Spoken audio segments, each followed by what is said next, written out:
Abantu mu bitundu ebya West Nile lunaku olw'eggulo bayaniriza Muhoozi Kale Rugaba ng'ali wamu nno ne ttiimu eya chairman Muhoozi kale ne babadde bagenze okuggalawo empaka.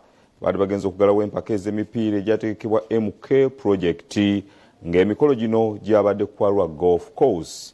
Eno ng'Abaayo basabye Muhoozi okubayamba okubakolera amakubo saako n'okusitula embeera z'abavubuka. Muhoozi Kale Rugaba ng'ali wamu ne team chairman basibye mu bitundu bya West Nile gye basinkanye abantu mu kugulawo empaka z'emipiira egyategekeddwa team MK project. Basookedde mu kisaawe ky'omupiira mu Arua ng'eno ttiimu ezaatuse ku final kwabaddeko eya Arua City n'eyombe era nga gwagenze okuggwa nga Arua eguwangudde. Oluvannyuma baayolekedde awategekeddwa emikolo ku kisaawe kya golf course ng'eno Muhoozi ayaniriziddwa abawagizi be mu bungi.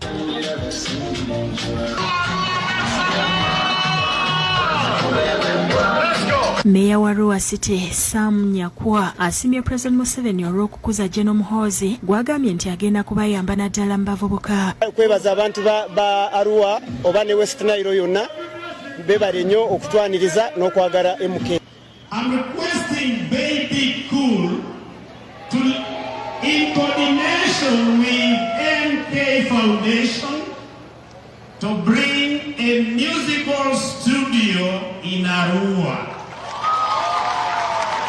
where the talents of the youth can be enhanced to further their musical prowess. Michael Nwagira amanyiddwa ennyo nga Toyota alambuludde ku nteekateeka gye babaddeko mu kukyala mu West Nile era n'asiima abantu olw'okubaaniriza. I want to thank all Team MK Army.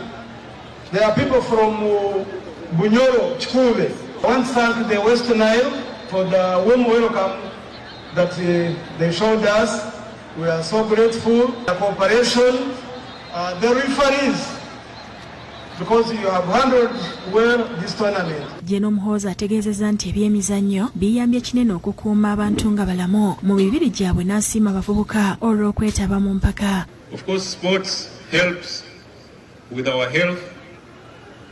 The more active you are, the more you avoid certain diseases that come with the lack of exercise. Agambye nti agenda kukola buli ekisoboka okutumbula embeera z'abavubuka nga n'ensonga zonna ze boogeddeko agenda kuzituusa ewa President zikolebweko. Some people may know I was in Navy for 6 months in 2020, so I know that road very well, and I know it needs to be worked on. And some of these other issues that you raised, I shall carry them back to the President.